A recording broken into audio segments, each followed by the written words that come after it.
perintah Presiden kita, baru saja saya serahkan bantu motor untuk Kodim 1503 ya, di Maluku Negara.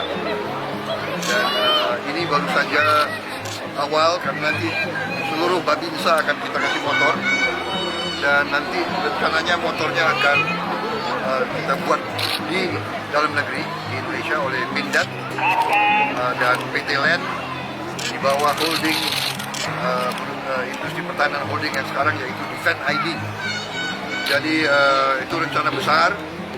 Presiden telah memerintahkan kita di Kementerian Pertahanan untuk menyusun rencana pertahanan jangka panjang, dan untuk itu pembinaan dan pembangunan kekuatan teritorial salah satu unsur yang sangat penting.